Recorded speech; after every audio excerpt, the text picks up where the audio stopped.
Les gars, j'ai failli faire l'erreur de l'année et passer à côté de ces 2 decks et ça aurait été une erreur monumentale. Si tu connais pas ce genre de produit, eh bien ce sont des decks de combat qui te permettent de débuter pour jouer quand tu sais pas trop jouer.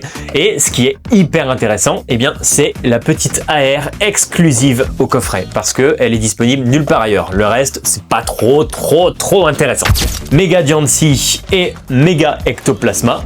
Et puis j'avais vu ça sans trop réfléchir. Quelle erreur! Car ce coffret avec cette carte de Spectrum, eh bien elle est en train de décoller. On la trouve déjà à plus de 65 € pour un coffret de deck. Je répète, pour un coffret de deck, c'est-à-dire qu'il n'y a rien d'autre d'intéressant dedans. Bon, il y a une raison à ça. Parce que déjà en fait, Spectrum il avait pas encore d'AR. Donc logiquement, eh bien c'est un Pokémon très apprécié, surtout Ectoplasma.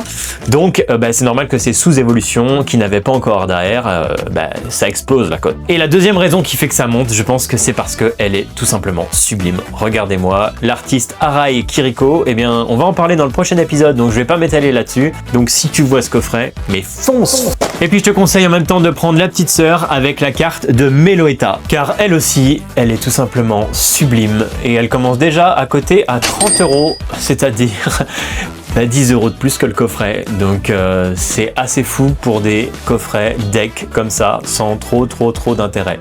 Donc je te conseille de vite les avoir parce que c'est des Pokémon qui n'ont pas beaucoup d'AR. Alors Spectrum pas du tout, celle-ci je crois qu'elle a une alt peut-être, je dis peut-être des bêtises, mais sincèrement pour la beauté de cette carte, ça vaut pas le coup de s'en passer si tu le trouves, et à ce prix là. Alors loupe pas et va fouiner dans tes magasins. Ciao.